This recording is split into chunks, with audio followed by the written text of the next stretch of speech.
हरे राम राम राम हरे हरे, हरे कृष्ण कृष्ण कृष्ण हरे हरे, हरे राम राम राम हरे हरे, हरे कृष्ण कृष्ण कृष्ण हरे हरे, हरे राम राम राम हरे हरे, हरे कृष्ण कृष्ण कृष्ण हरे हरे, हरे राम राम राम हरे हरे, हरे कृष्ण कृष्ण कृष्ण हरे हरे, हरे राम राम राम हरे हरे, सर्वस्वेहि योऽन्तः प्रविश मम वाचमिमां प्रसुप्तां संजीवयते अखिल शक्तिधर स्वधाम्नां अन्यांशहस्तचरणश्रवणत्वगादीन् प्राणान् नमो भगवते पुरुषाय तुभ्यं कलावज्ञ जीवोदरार्थावतारं कलाङ्काङ्कतेजोधिकामोदिवक्त्रम्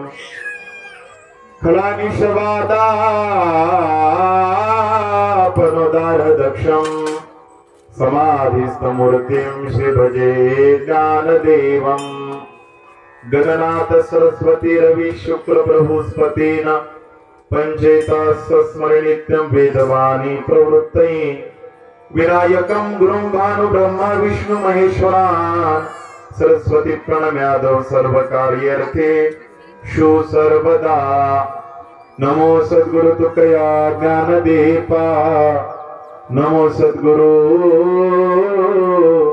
सच्चिदानंद रूपा नमो सद्गुरु भक्त कल्याण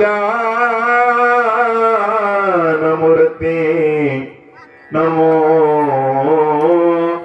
सद्गुरु भास्करा पूर्ण कीर्ती आता अभिनव भाग्य विलासिनी जे चातुर्यार्थ कला कामिनी ती शारदा विश्वमोहिनी नमिले मिया मदहृदयी सद्गुरु जेने तारिला हा संसार पुरु मनोन विशेष अध्यादर विवेकावरी जयांचे केले स्मरण होय सकळ विद्यांचे अधिकरण तेची बंधू श्री चरण श्री गुरूंचे ते नमस्कारोनी आता मस्तक माझा पायावरी या वारकरी संतांच्या सेवे लागे सेवक झालो तुमच्या लागलो निज चरणा अहो स्वामी तुकिया देवा यावरे नकाराबा अभेरू ते ज्ञान पैगा बरवे जरी मनी अति अनावे तरी सांगता या बजावे सर्वस्वेही प्रस्तुत प्राप्त प्रसंगी प्रवचन निरूपण सेवेकर मुक्त कैवल्य तेजोनिधी भगवान श्री कैवल्य साम्राज्य संजीवन समाधिस्थ भगवान श्री ज्ञानोबाराय यांच्या ज्ञानेश्वरीतील ते ज्ञान पैगा बलवे जरी मनी आधी आणावे तरी संताया भजावे सर्वस्वेही आज आपणा सर्वांना ज्ञात आहे आपणा सर्वांच्या देवस्वरूपाच्या प्रार्थनीय दिव्य अशा पवित्र उपस्थितीमध्ये सहयोगातून आणि सहकार्यातून मला वाटतं द्वितीय वर्धापन दिन आज या ठिकाणी समापन होतो आहे। स्वामी भगवान श्री शिर्डीचे साई बाबा आणि संकट मोचन विघ्न विनाशक मंगलमूर्ती भगवान गणपती बाप्पा यांच्या द्वितीय वर्धापन दिनाच्या निमित्तानं एक दिवसाचा अतिशय सर्वांच्या सहकार्यातून ग्रामस्थांच्या वाडीतील सर्वांच्या श्रमातून श्रद्धेतून भावनिष्ठेतून हा एक दिवसाचा अन्नप्रसादाचा सकाळपासून अभिषेक असेल मिरवणूक असेल सणा संवर्धन असेल स्वच्छता असेल देवाची संपूर्ण संध्या असेल आराधना असेल सर्व धार्मिक उपक्रम आणि सायंकाळच्या या सांजेच्या समयी प्रवचन ज्ञानदानाच्या माध्यमातून आणि नंतर समारोप हा महाप्रसाद आणि भजनाच्या माध्यमातून सगळे माझे तरुण बांधव या ठिकाणी खरतर हे आयोजन सुंदर रित्या या ठिकाणी करतायत। खर तर इथे आयोजन तरुणांचे हे अतिशय महत्वाचं आहे। नाहीतर बऱ्याचदा आपल्या भारतीय संस्कृतीमध्ये आध्यात्मिक या विचारामध्ये आध्यात्मिक या धर्म मंडपामध्ये तरुणाला धरून आणावं लागतं, पण ही वेळ आपल्या गावामध्ये या वाडीवर नाही, याचा मला खूप अभिमान आहे आणि तुमच्या प्रति स्वाभिमान आहे.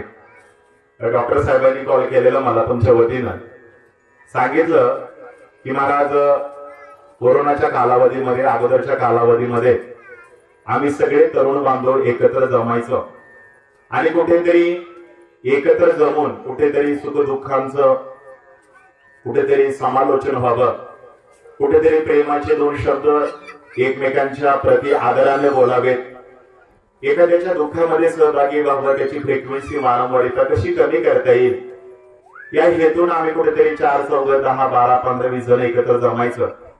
पण जमण्याचं काहीतरी माध्यम असावं, कुठेतरी आपलं हे मस्तक कुठेतरी नम्र झालं पाहिजे, टेकलं पाहिजे. या अनुषंगाने गेल्या 2-3 वर्षापूर्वी सर्वांच्या मस्त पवित्र अशा हृदयामध्ये एक विचार आला की इथे का भगवंताचं एखादं दिव्य मंदिर होऊ नये. मंदिर म्हणजे काय, जिथे मांगल्यता आहे, जिथे दिव्यता आहे आणि जिथे रम्यता आहे, जिथे देवानं येवं, सगळ्या आध्यात्मिक ज्या सेन्सेशन आहे, संवेदना, त्या संवेदनाने एकत्रित यावं आणि कुठेतरी एक आस्थेचा, एक संस्कृतीचा आणि एक संस्कार संरक्षण आणि संवर्धन कशा पद्धतीने होईल त्याचा एक विचार या माध्यमातून उत्पन्न होईल. त्याकरता काय असावं, तर एक भगवंताचं मंदिर असलं पाहिजे. म्हणून आपल्या सर्वांची निष्ठा आणि श्रद्धा आस्थेचं स्थान असणार शिळेचे प्रातस्मरणीय पूज्य श्री साई बाबा आणि भगवान गणपती बाप्पांची ही मूर्ती प्रतिष्ठापना आपण या ठिकाणी केली, कलशावर होऊन केला. एवढं दैदिप्यमान भव्य दिव्य मांगल्य स्वरूपाचं हे मंदिर उभारणी केली. मंदिर कदाचित बांधता येईल, मंदिर बांधणं कदाचित सोपं असेल, पण त्या मंदिराची मंगलता, दिव्यता, रम्यता, त्याची आराधना, दररोजची पवित्रता, त्याचं जिवंतपण कायम स्वरूपानं उत्सवाच्या माध्यमातून, या आनंदी धार्मिक सोहळ्याच्या माध्यमातून जिवंत ठेवणं अवघड आहे. आणि ते जिवंत ठेवण्याचं काम तुम्ही सगळे तरुण बांधव करतायत. अगदी मंदिराची जागा पण मला वाटतं अंकुश दादाच्या माध्यमातून इथे लोकार्पण झालेले आहे. खरं तर हा भक्ती उत्सव एक दिवसाचा आहे, कोणा एकट्याचा नाहीये. सगळ्या तरुण बांधवांचं हे नियोजन आहे, आयोजन आहे. सगळे यशस्वी आहेत, कर्तृत्व कार्य संपन्न आहेत. कोणी पुण्यात आहे, कोणी मुंबईत आहे, कोणी आपल्या गावामध्ये. जो तो उद्योगशील, व्यवसायशील, कामामध्ये व्यस्त आहे, पण तरी एक दिवस हा माझा भगवंत आहे, ही माझी आस्था, ही माझी श्रद्धा आहे. या मनोभावनेतून सर्वजण एकत्रित येत आहेत. द्वेष मत्सर नाहीच आहे, पण जरी असेल तो बाजूला ठेवून हा देव, हे संस्कार संरक्षणाचं काम आपलं आहे म्हणून सगळे एकत्रित येतात आणि एक दिवसाचा या भव्य दिव्य आनंद उत्सव साजरा करतायत. तुमचं हे 3च वर्षाचं हा कार्यक्रम आहे, पण याचा नावलौकिक आदरानं संपूर्ण ब्राह्मणवाडा क्षेत्र आणि परिसरामध्ये आनंदानं तुम्हा सर्व तरुणांचं संघटन, एकत्रीकरण आणि एकमेकांविषयी असणारा जीव, तुमच्या लागाव, तुमचा प्रेम, याची चर्चा तुमच्या नुसती वाडीत होत नाही, हिंगणे वाडीत किंवा या दऱ्यामध्ये, तर संपूर्ण गावात होते. हे सौभाग्याची गोष्ट आहे आयुष्यामध्ये. म्हणून हे तरुणांचं संघटन, एकत्रीकरण. कारण स्वामी विवेकानंद बोलले होते, स्वामी विवेकानंद आपली भारतीय संस्कृती किती महान आहे, किती उदात्त, किती व्यापक, किती मोठी आहे. कारण इथे कॉन्ट्रॅक्ट नाहीये, इथे रिलेशन आहे, इथे नातेसंबंध आहेत. त्या नात्यांमध्ये ज्ञानाच्या नजरेला समोरून आलेली स्त्री फक्त बाई किंवा महिला दिसेल, पण भारताच्या संस्कृतीला समोरून आलेली स्त्री एक कुणाची तरी बहीण दिसेल, कुणाची तरी आई दिसेल, मुलगी दिसेल, कुणाची तरी पत्नी दिसेल. एका स्त्रीमध्ये वेगवेगळ्या नातेसंबंधांमध्ये मातृत्वाचा, जिव्हाळ्याचा संबंध जोडणारी, व्यापकता प्रदान असणारी संस्कृती म्हणजे भारत देशाची. आणि ही जगाच्या पाठीवर सुंदर आहे, आनंददायी आहे आणि आयडियल आहे, आदर्शप्रत आहे. आणि याचा प्रचार प्रसार करण्याकरता वेस्टर्न कंट्रीमध्ये स्वामी विवेकानंद गेले. आपल्या सर्वांना ज्ञात आहे, शिकागो परिषद आहे. आणि अशा परिषदेमध्ये सगळ्या जगातल्या सगळ्या कल्चरचं महत्व सांगणारे देशातील सगळे तत्ववेत्ते आलेत आणि सगळ्यांनी त्या शिकागो परिषदेमध्ये आपला देश, आपली संस्कृती किती मोठी आहे, मान आहे, याचे सुंदर विचार मांडले. सगळ्या शेवटी साध्या परिवेशामध्ये कोणतेही प्रदर्शन नाहीये, पण अंतःकरणापासून अत्यंत श्रद्धेने आस्था असणारं, भारत मातेविषयी श्रद्धा असणारं व्यक्तिमत्व म्हणजे स्वामी विवेकानंद. नरेंद्र आणि स्वामी विवेकानंदांनी मागितली हो वेळ तिथे, मला 4 मिनिटाची द्या. त्यांनी पाहिलं भगव्या वस्त्रामध्ये एकच वस्त्र आहे, कोणतीही मॅचिंग नाहीये, ट्रान्सपरन्सी आहे. आणि असा माणूस काय ज्ञानाचे डोस पाजणार आहे. म्हणून जबरदस्तीने, त्यांच्या फार गोड चरित्र आहे, कधी वाचा तुम्ही तरुणांनो. मागितली वेळ दिली वेळ. ते व्यासपीठावर गेले. करोडो किलोमीटरच्या अंतरावर भारत माता होती. भारत मातेकडे फक्त पाहिलं आणि डोळ्यामध्ये अश्रू आले त्यांच्या. आणि त्यांनी विचार केला, सकाळपासून संध्याकाळपर्यंत जीवशास्त्रातलं, समाजशास्त्रातलं, राजकीय शास्त्रातलं सगळे जेवढे शास्त्र आहे, ज्ञानाचे प्रवाह आहेत, त्यामधील पांडित्य निष्णात अशी विवेचन इथे प्रदर्शन झाले. पण या सगळ्या जमलेल्या जगातल्या तत्ववेत्यांसमोर असे कोणते शब्द आहे, अशी कोणती भावना आहे, अशा अंतःकरणामध्ये माझ्या भारत मातेचे कोणते संस्कार आहे का या सगळ्या लोकांना प्रदर्शन नाही होणार, पण माझ्या भारत मातेच्या संस्कृतीचं दर्शन होईल. आणि म्हणून सगळ्यांनी ज्ञानाच्या नजरेने सगळ्यांकडे पाहिलं होतं. आणि सगळे आल्यानंतर फक्त 2 शब्दांचा प्रयोग करत होते, लेडीज अँड जेंटलमेन, जमलेल्या स्त्रियांनो आणि पुरुषांनो. परंतु स्वामी विवेकानंदांची नजर, स्वामी विवेकानंदांचं आदर्श चरित्र, चारित्र्य इतकं महनीय, इतकं उदात्त, इतकं व्यापक दादानं होतो.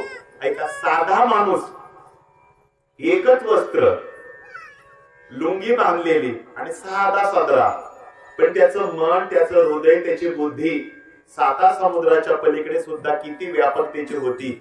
वसुधैव कुटुंबकम, हे विश्वची माझे घर.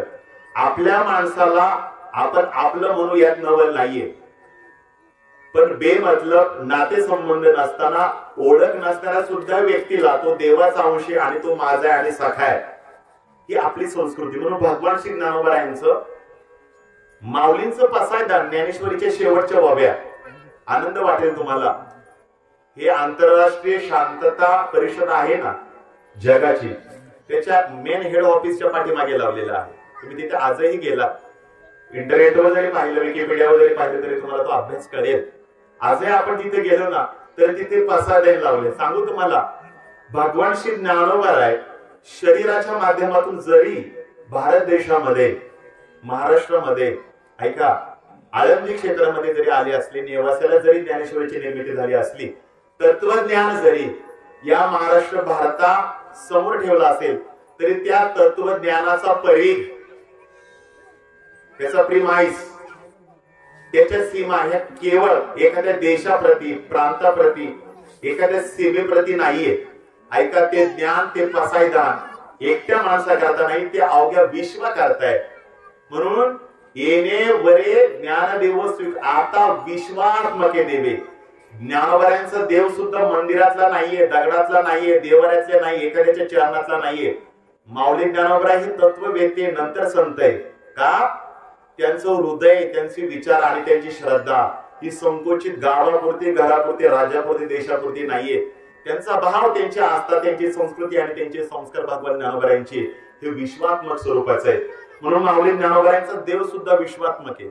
आणि म्हणून ज्ञानोबराय म्हणतात, देवा निवृत्ती ना तुमच्या चरणामध्ये मी भगवंताचं स्वरूप पाहतोय आणि माझ्या अंतःकरणाची इच्छा काय विचारत असाल तर एकच आहे, येणेवरे ज्ञानदेव सुखिया झाला तेव्हाच हे विश्व आनंदाचं झालं पाहिजे, हे विश्व सुखाचं झालं पाहिजे.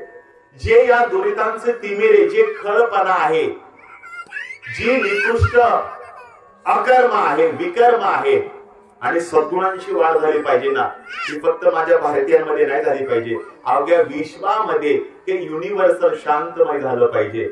ही व्यापकता ज्ञानोबरायांच्या दिव्य विचारामध्ये आहे, चरणामध्ये आहे.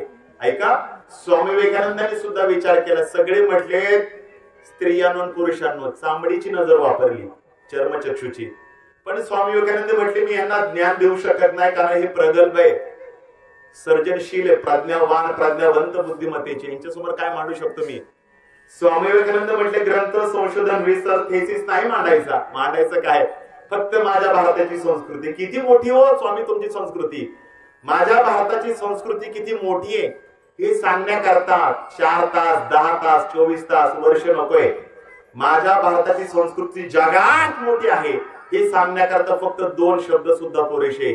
स्वामी विवेकानंदांनी आपल्या भाषणाच्या प्रथम शब्द जे उद्गारले ना, फक्त जमलेल्या माझ्या बहिणींनो आणि इथे जमलेल्या माझ्या भावांनो शब्द वापरला.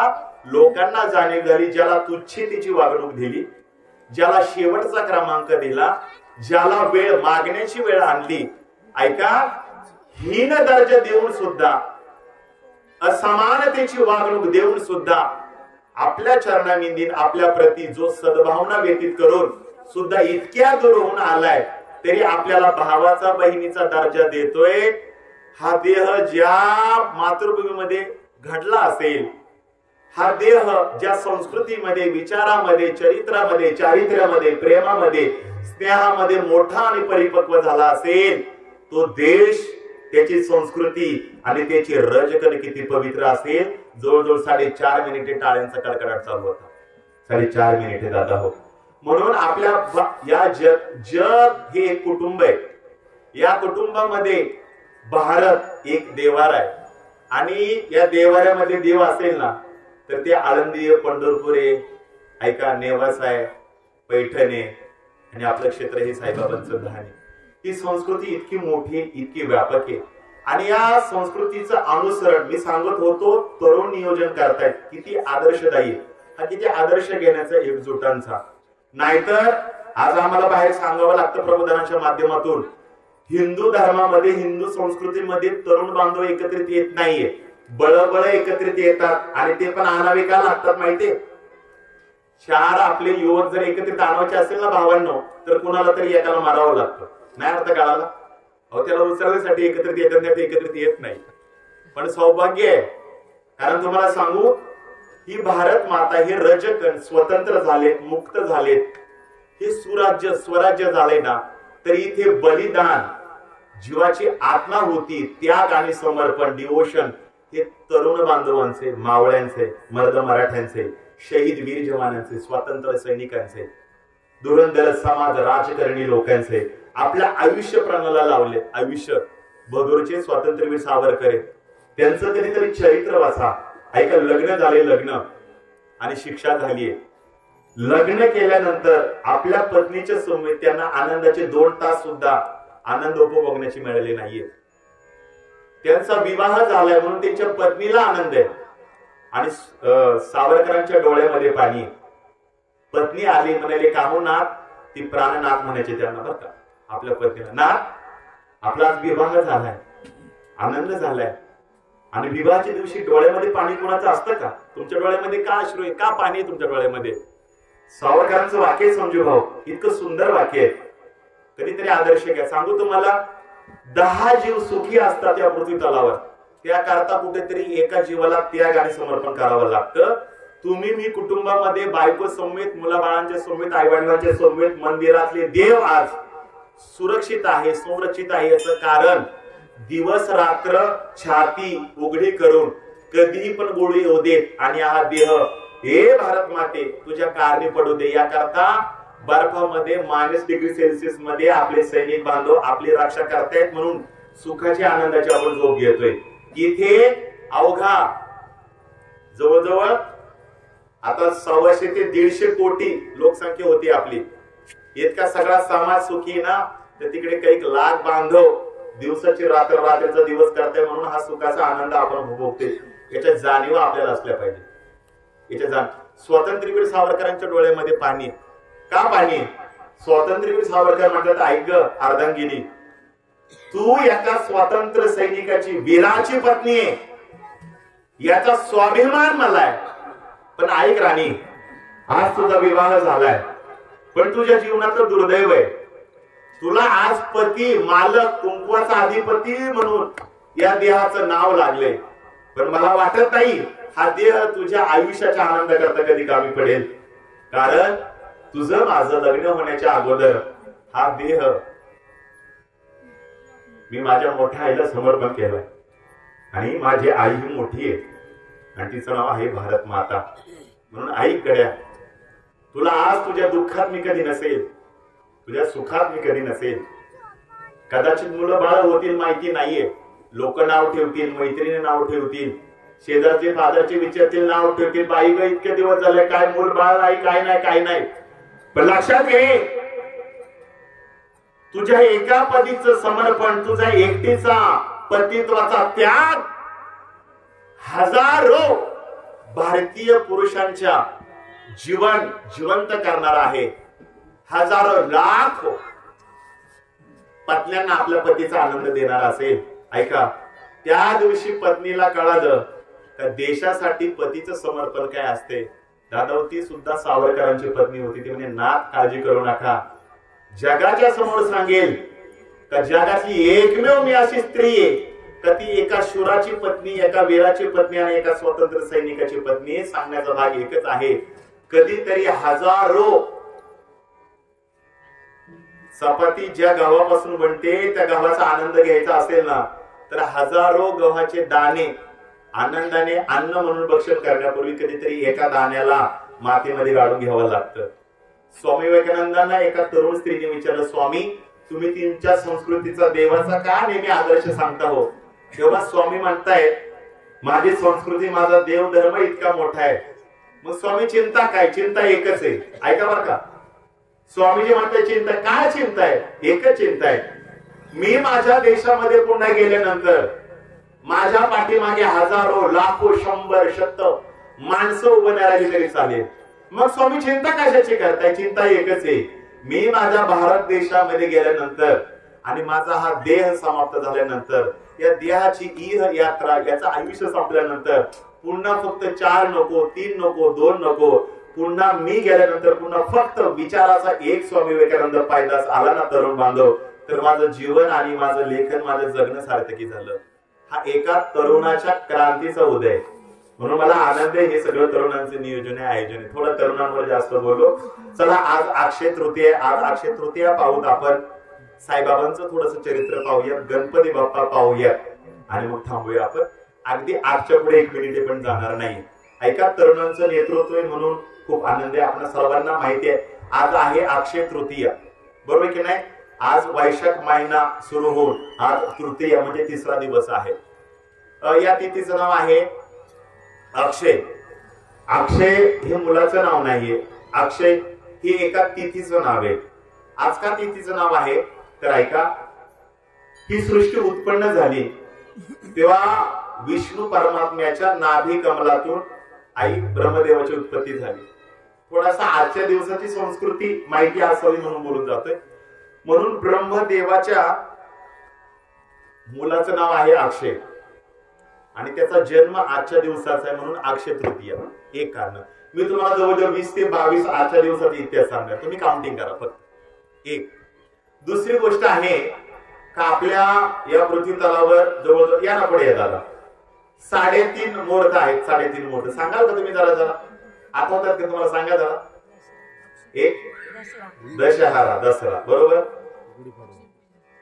गुढीपाडवा बरोबर बोललात काय तुम्ही. मी काय विचारलं, थोडेसे झोपा लागले तर जाग्या व्हावे तुम्ही एखादा. लक्ष्मीपूजन आणि आता अक्षय तृतीया 3.5 मुहूर्त झाले, बरोबर ना. आता मी जी माहिती सांगतोय ना तुम्हाला, तर मी अभ्यास करून आलो. मी अंदाजे किंवा काय प्रौढी किंवा शायनिंग मारत नाही बरं का. मी जे आज सांगतोय तर त्या कथा, त्या गोष्टी आहे ना, त्या भविष्य पुराणामधल्या आहेत, स्कंद पुराणामधल्या आहेत आणि तैत्तिरीय नावाचा उपनिषद आहे, तर त्या अध्यात्मा या वाङ्मयामधील आहेत. आज सगळ्यात महत्वाचं, वसंत ऋतू संपतो आहे, ग्रीष्म ऋतू प्रारंभ होतोय आणि दोघांचा संधी काल हा अक्षय तृतीयाचा आहे. लक्षात. म्हणून आजपासून तुम्हाला माहितीये, वसंत ऋतूमध्ये ही पृथ्वी माता, ही धरणी माता इतकी आनंदित होते ना, भर उन्हाळ्यामध्ये तिला पालव फुटतो. पालव फुटतो म्हणजे नाविन्यता, पुनर्निर्माण, सृजनशीलता ही वसंत ऋतूचं द्योतक आहे. समजते ना. आणि आता जो ग्रीष्म ऋतू म्हणजे वैशाख सुरू होतोय, मे महिन्यामध्ये गारवा असतं का ऊन, अगदी बरोबर ऊन, बरोबर नाही. एकीकडे पालवी आणि एकीकडे ऊन. ऐका, याचा संधिवात आहे आजच्या दिवसात. म्हणजे काय माहिती का, ही ज्ञानाची प्रखरता म्हणजे तपाची प्रखरता, अंतर्मुखता देणारा हा महिना आहे. आणि म्हणून आजच्या दिवशी अक्षय तृतीया आहे. आणि अक्षय या संस्कृत शब्दाचा अर्थ काय होतो माहितीये? म्हणजे कधीच नाही. काय बोला? म्हणजे काय? कधीच नाही. क्षय म्हणजे नाश. आता साधं लक्षात ठेवा, तुम्ही मी जन्माला आलो कशा करता? आपल्या आयुष्यात जगण्याचं खरं काय असेल? काय खरं असेल? तुम्ही मी छान प्रसाद घेणार आहे की नाही? खरं नाही. तुम्ही मी उद्याची सकाळ पाहणार की नाही? खरं नाही. उद्या एकमेकाकरता अनुकूल होणार की? खरं नाही. पण सांगू खरं काय? सगळ्यात खरं एकच आहे, मृत्यू. नाही पटत? जे आपण इच्छा व्यक्त केल्यात, जी स्वप्न रंगवलेत आपण, जी आशा तृष्णा आहे, ते खरं खोटं होईल माहिती नाही. पण एकच खरं आहे, ते नाव मृत्यू आहे. म्हणून भगवान श्री कृष्ण परमात्मा अर्जुनाला सांगतात, अर्जुना अक्षय अक्षय अक्षय अक्षय म्हणजे काय? तो काय ब्राह्मणाचा अक्षय नाहीये. ऐका, जातस्य ध्रुव मृत्यू ध्रुवम जन्म मृतस्य च तस्मात् परिहार्यते. आणि पुढे छान आहे, न शोची तू मरहसी. अर्जुना शोक करू नको, गाड्या काळजी करू नको. उपजे ते नाशे, नाशे देते पुनरपि दिसे. हे घटिका यंत्र जैसे परिभ्रमेगा. जिथे जिथे उत्पन्नता आहे, जिथे जिथे आकार आहे ना, तिथे तिथे विनाशे विकार आहे. जे जे उत्पन्न झाले ना, तेव्हा हा माईक उत्पन्न झालाय, कधी ना कधी याचा नाश आहे. हे व्यासपीठ आहे, हा देह उत्पन्न झालाय. मी कितीही गप्पा मारत असलो तरी कधी ना कधी या जीवनातले एकच सत्य काय माहितीये? मृत्यू. सांगू तुम्हाला, कबीरजी म्हणतात, मंजिल तेरी हाती. बाबा तुझं ध्येय, तुझं स्वप्न एका ठिकाणी होतं, तिथे उत्तर द्यायचे. कुठं होतं सांगायचं? मंजिल तेरी हाती पर उम्र लागायतू नाही हाती हाती. अरे बाबा तुझा शेवट एका ठिकाणी होता, काय दुर्दैव होतो, अख्खा आयुष्य पाण्याला लावलं. सांगा बरं कोणती जागा असेल? स्मशानाची. कोणी उत्तर दिलं? वा वा, महाराजाची बायको हुशार आहे. हरकत ऐका, मंजिल तेरी हाती पर उम्र लगायतू नाही आते आते. ऐका बर का, क्या मिला तुझे ईस दुनिया से. लोक काय म्हणतील, लोक काय म्हणतील, लोक काय म्हणतील. पण आपले नातेवाईक घरातले सगळे म्हणतात, अहो हे लोक काय म्हणतील. तर आमचा तो काय चला हवा मध्ये आपला कपिल शर्मा म्हणतो, ओ 4 लोग कोणी पता नाही यार. गौर गोपालदाजी जेव्हा येत आहेत ना, तेव्हा कपिल शर्मा होता की स्वामी जी ये 4 लोग क्या कहेंगे, 4 लोग क्या कहेंगे, ये 4 लोग कोण बताओ ना, गीता बताते क्या. ते गौर गोपालदाजी म्हणतात, लोक काय म्हणतील ही लोकच कळाली नाही. पण पांडुदादा मला त्याचा अर्थ कळाला. लोक काय म्हणतात, लोक दिवसभर जिजाबाई दादा काहीच म्हणती नाही. आपण मेलो म्हणतात, बाबा राम नाम सत्य. नाही कळलं तुम्हाला? राम नाम सत्य लोकांनी म्हणण्याच्या अगोदर ते आपल्याला कळावं. मंजिल तेरी हाती उम्र लगायतू नाही आते आते. क्या मिला तुझे इस दुनिया से आपनो नोही ज्याला दिया जाते जाते. काय दुर्दैव आहे. माझं माझं आपले आपले आपले आपले म्हणून. आणि तसं पण बोलू का मी, तुम्ही बारकाने अंतर्मुक्तीने विचार करा. जेवढा तुम्हाला तुमच्या घरातल्यांनी त्रास दिलाय, जेवढा तुम्हाला तुमच्या लोकांनी त्रास दिलाय, तेवढा अजून गल्लीतल्यांनी नाही दिला. जेवढा तुम्हाला तुमच्या शेजारच्यांनी गल्लीतल्यांनी त्रास दिलाय, तेवढा तुम्हाला तुमच्या वार्डातल्या लोकांनी नाही दिला. जेवढा तुम्हाला तुमच्या कुटुंबातल्या, तुमच्या घरातल्या, तुमच्या गल्लीतल्या, तुमच्या वार्डातल्या लोकांनी दिलाय, तेवढा अजून गावाने त्रास दिला नाही. ऐका, तुम्हाला जेवढ्या घरातल्यांनी, काय गल्लीतल्यांनी, वाडीतल्यांनी, काय वार्डातल्या, गावातल्यांनी त्रास दिलाय, तेवढा तालुक्याने नाही दिला. बरोबर आहे की नाही? अहो, आपल्या आपल्या लोकांकरता, आपल्या मुलांकरता किती बांध करतो, किती पाप करतो आपण, किती लांड्या लबाड्या करतो आपण. मी आनंदाने सांगत असं सप्त्यातले टाळ चोरून येतो आपण, आल्यानंतर चपला चोरून येतो आपण, जेवायला आल्यानंतर देणगी देतो 1 रुपयाची, खिशामध्ये माल डब्यामध्ये भरून नेतो. म्हणजे किती करतोय की नाही. पण दुर्दैव काय माहिती का, अपयश. कुणाला राग येईल, महाराज तुम्ही कुटुंब व्यवस्थेवर बोलताय का? हे उदासीन बोलणं तुम्हाला पटत नाही. मी नाही बोलत, उदासीन बोलणं नाही. पण दुर्दैव सांगू तुम्हाला, ज्या लोकांकरता पाप पुण्य करतो, लांडी लबाडी करतो आपण, लोक थू थू करतायत आपल्या नावावर, ज्या करता नाव खराब करतो, आपलं कर्म खराब करतो, देवाला लाज वाटेल वर येताना. अरे काय खराब करणी करून गाड्या आलाय, तिकडेच मी आला का नाही, वर कशाला आला. इतकं खराब आपल्या मुलांकरता, लोकांकरता करतो. आणि दुर्दैव मेल्यानंतर तेच जाळतात आपल्याला. किमान माझं तरी मग ते जाळाय दुसऱ्यांनी पाहिजे. नाही कळलं? पण दुर्दैव आपण नाही ज्याला दिया जाते जाते. हा झाले आले बाबाला, काळजी करू नको. चला, म्हणजे माझं म्हणणं एक आहे, जगातलं जे जे उत्पन्न झाले त्याचा काय आहे, बोला ना, काय आहे? नाश आहे. पण ऐका, तुम्ही इतके भाग्यवान आहे, समजू दादा, इतके भाग्यवान आहात तुम्ही, इतके भाग्यवान आहे तर तरुणांना, तुम्ही एकमेव आजचा दिवस ब्रह्मदेवाने रिझर्व ठेवलाय, एकमेव आजचा दिवस. आज तुम्ही काही करा, काहीही करा, काही करा, त्याचा नाश होत नाही. वर्षातले 365 किंवा 64 दिवस असेल मोजा, त्याचा आजचा एकमेव दिवस आहे अक्षय तृतीया, म्हणून मुहूर्त येतो गड्या. आज काही करा, त्याचा क्षय होत नाही, त्याचा होतो अक्षय. म्हणजे मग आज काय केलं पाहिजे आपण? दान केलं पाहिजे, भजन केलं पाहिजे, पुण्य केलं पाहिजे, चांगल्या लोकांमध्ये आलं पाहिजे, चांगलं खाल्लं पाहिजे, चांगल्या लोकांमध्ये बसलं पाहिजे, चांगल्या ठिकाणी वेळ दिला पाहिजे, तर त्याचा कधी नाश होत नाही, ते पुण्य होतं.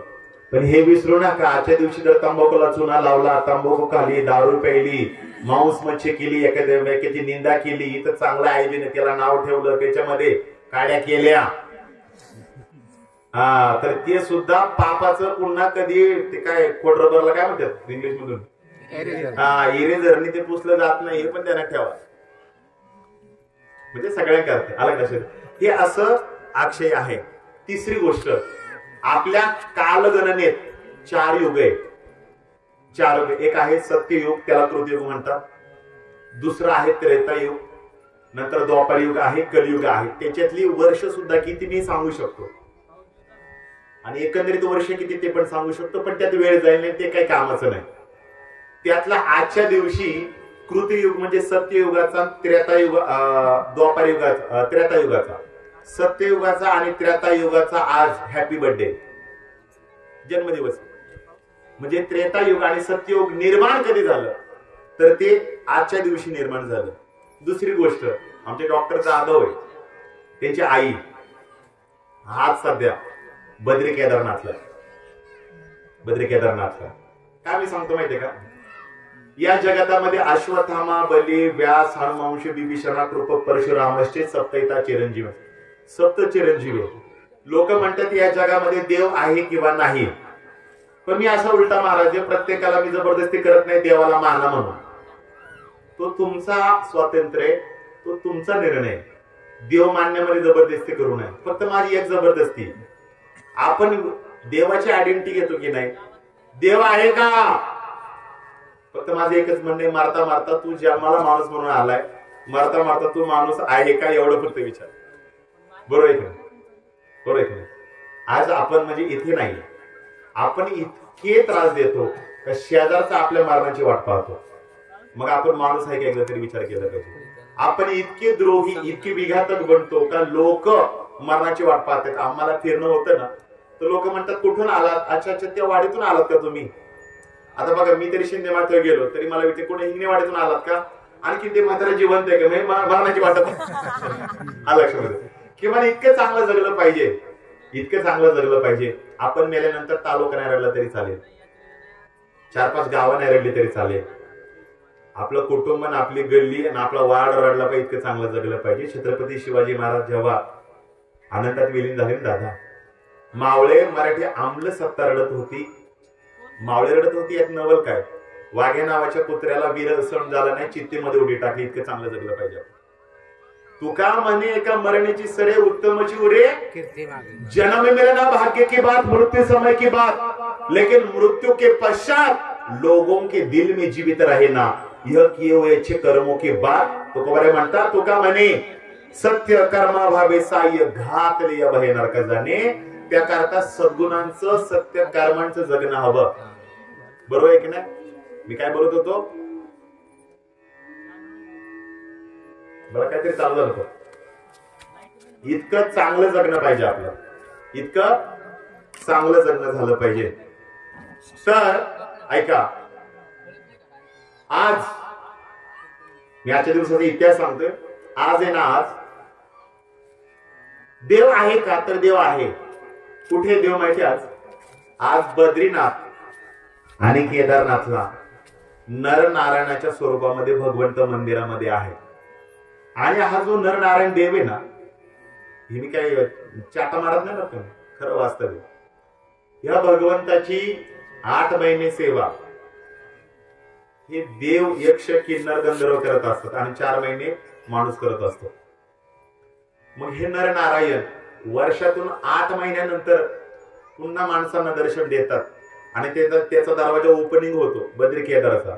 तर तो आजचा दिवस अक्षय तृतीय. आलं लक्षामध्ये. आपण पुढे जातोय.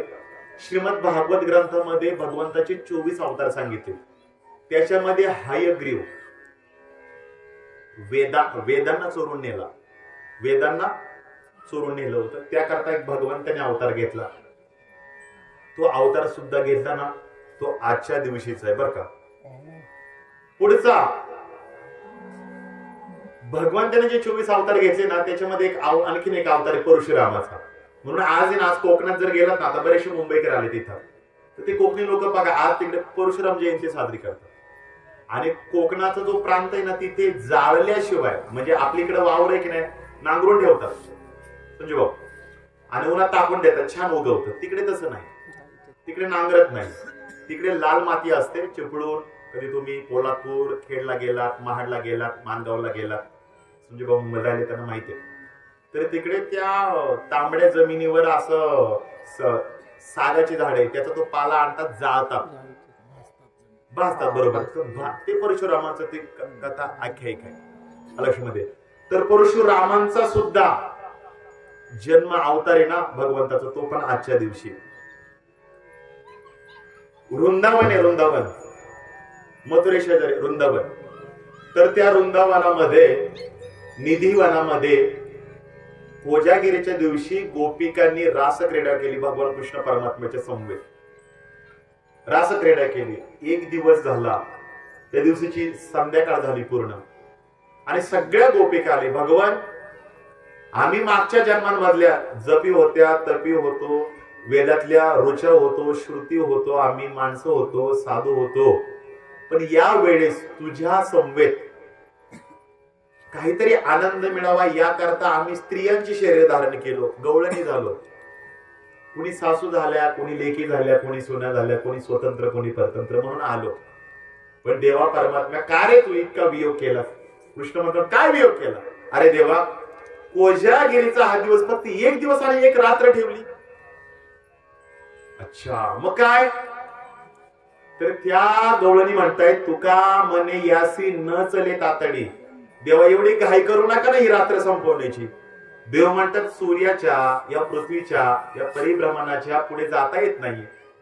देवा, ही रात्र मोठी करा ना. आता 7ला अंधार झालाय, तर पुढच्या 7 पर्यंत करू नका ना, मोठी करा ना. अरे नाही होऊ शकत. रात्र संपली, सगळे गोपिका नाराज झाल्या. मग देव म्हणते, काळजी करू नका, तुम्हाला मी दर्शना करता काळजी करू नका, याच वृंदावनामध्ये थांबतो. आणि मग भगवान तिथून पुढे थांबले ना, तर ते आहे बाके बिहारी मंदिर. कधी गेला तर वृंदावनामध्ये जा एकदा, साक्षात भगवंताचं तिथे दर्शन होतं. आणि ऐका, तोही भगवंत लय नटखट आहे. तोही भगवंत 8 महिने बंदच असतो आणि तो सुद्धा ओपनिंग होतं ना, ते आजच्या दिवशी. बघा बरं, मी आज किती कारण सांगते. आता तिसरी गोष्ट, जसं मी सांगितलं ना, आज जेवढं तुम्ही पुण्य दान करणार ते कायमस्वरूपी होतं, परमनंटली होतं. परमनंट, जसं मी आज हा साजरा घातलाय, हा परमनंट आहे का? परमनंट आहे का? अहो नाही ना, याचं काहीतरी नाशिक आहे नाही. तसं मी एखाद्या दिवशी पुण्य केलं, ते सुद्धा परमनंट नाही बरं का. परमनंट नाहीये ते पुण्य. का? कधीतरी पाप केलं की त्याच्यात मायनस मायनस मायनस होत जाणार ना. पण आज तुम्ही पुण्य केलं ते परमनंट आहे. ऐका, तसं आजच्या दिवशी ना, आज खर तर सुवर्णाचं दान सुद्धा केलं जातं, सुवर्णाचं हस्तांतरण सुद्धा केलं जातं आणि सुवर्ण आज घेतलं पण जातं. आता याच्यावर जास्त बोलत नाही, भांडणं होतं, त्यापेक्षा मी थांबतो, त्याला पुढे जातो. तिसरी गोष्ट आहे, आज आपल्या पितृ ऋणातून मुक्त होऊ शकतो. म्हणून आज कोणी महिलांनी किंवा पुरुषांनी आज नसन केलं तर पुढच्या वर्षीपासून लक्षात ठेवा, आपले जे आई वडील किंवा जे पितर गेलेत, स्वर्गवासी झालेत ना, त्यांना आज नैवेद्य देऊ शकतो आपण. अशी आपली संस्कृती सांगते का आज दिलेलं डायरेक्ट कॉन्ट्रॅक्ट डायरेक्ट तिथे जातं. चला, असेल काय तो विचार असेल, त्यामध्ये काहीतरी विज्ञान असेल. पुढे आहे आज लक्ष्मीने कुबेर आहे ना, कुबेर आपण नाही का म्हणतो इडा पिडा जाऊ कुबेराचं राज्य माझ्या भावाला येऊ दे, तर हा कुबेर सगळ्यात श्रीमंत आहे आणि त्याचं ते ठिकाण आहे ना, तर ते नर्मदा मैयाच्या काठी आहे, गुजरात प्रांती. मी तिथे जाऊन आलोय बरं का, परिक्रमा करत असताना एक दिवसाचा मुक्काम पण केला. कधीतरी पहा तिथे छान. आणि त्याच्याच ऑपोजिट नीलकंठेश्वर धाम आहे ह्यांचं, स्वामी नारायणांचं, पाहण्यासारखे. कधी ओकेशनला इकडे तिकडे वेटर एन्जॉय मध्ये जाण्यापेक्षा तिथे जा, मुला बाळांना घेऊन इतिहास कळेल, संस्कृती कळेल आणि वेगळं दर्शन होईल, संवेदना आहे. तर त्या कुबेराला सुद्धा संपत्ती दिली ना लक्ष्मीने, तो पण आजचा दिवस. मी इतिहास सांगते, आजच्या दिवशी आपल्याला काय ते माहिती, एक 20-25 कारण देतोय, थांबतोय, जेवढी लक्षात राहील तेवढी सांगा आपल्या मुलांना. कुबेराने ती लक्ष्मी घेऊन, कुबेर असुरक्षित झाला होता म्हणून जायचं कुठं, तर त्या कुबेराने सोन्या आई आळंदीला तपस्या केली. आणि आळंदी हे शिवपीठ जुनाट, तिथे ज्ञानाबाई मुकुट, तिथे भगवान शिवांना प्रसन्न केलं. मग भगवान शिवांनी ऐका तिथं आळंदीमध्ये कुबेराचं धन अमृत, त्याला इंग्रजीमध्ये ऍब्स्ट्रॅक्ट म्हणतात, अमृत स्वरूपामध्ये ठेवले. म्हणून भगवानची ज्ञानोबाई किती श्रीमंत आहे हे सांगत असताना जायचे द्वारी पितळाचा पिंपळ, बरोबर ना, काय तो सोन्याचा पिंपळ आहे, कारण ती कुबेराची संपत्ती. आला लक्षामध्ये. मग कुबेराचं असं म्हणतायत 1/3 धन हे आळंदीला आहे आणि बाकीचं तिकडे कुबेराकडे. चला, तोही दिवस आज. आणि सगळ्यांना परिचय असेल, तुम्हाला माहिती कृष्ण आणि सुदामा एकमेकांचे काय होते, मित्र होते. पोरबंदर सध्याचं गुजरात या ठिकाणाहून गुजरात मध्येच असणारी समुद्राच्या कडेला द्वारिका. हा सुदाम देव, त्याची पत्नी सुशीला अनुकूल पत्नी, आपला पती दरिद्री आहे, कायम कुटुंबामध्ये कमतरता आहे म्हणून तक्रार नाही. पण एके दिवशी 8 दिवस झालं मुलं उपवाशी आहे म्हणून सांगितलं, अहो तुमचा मित्र आहे कृष्ण, द्वारकेचा नरेश राजा आहे, जा ना त्याच्याकडून काहीतरी मागून आणा ना. नाही ग, मित्राकडे मी जाईल पण स्वाभिमानाने जाईल, अभिमानाने जाईल, मागण्या करता नाही जाणार, बरोबर वाटत नाही. एक श्लोक आठवला म्हणून सांगतो, नातेसंबंध, रिलेशन कसं असावा. रामायणामध्ये एक श्लोक आहे, मित्र तुल्यम क्रियेत भवे शुभेच्छस्तु सुरणमतः समप्राणः सखा प्रोक्तः.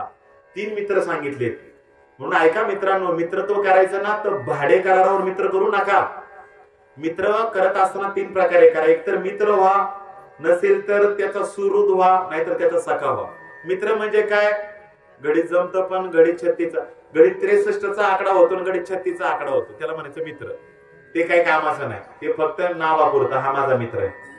पण त्याच्या पुढे मित्रत्वाचा संबंध घनिष्ठते असू शकतो, त्याला म्हणायचं सुहृद. सुहृद म्हणजे काय माहिती की एक मित्र एका मित्राकडे 100 रुपये मागण्या करता जातो, दुर्दैवाने ज्याच्याकडे जातो त्याच्याकडे त्या दिवशी नेमके पैसे नसतात.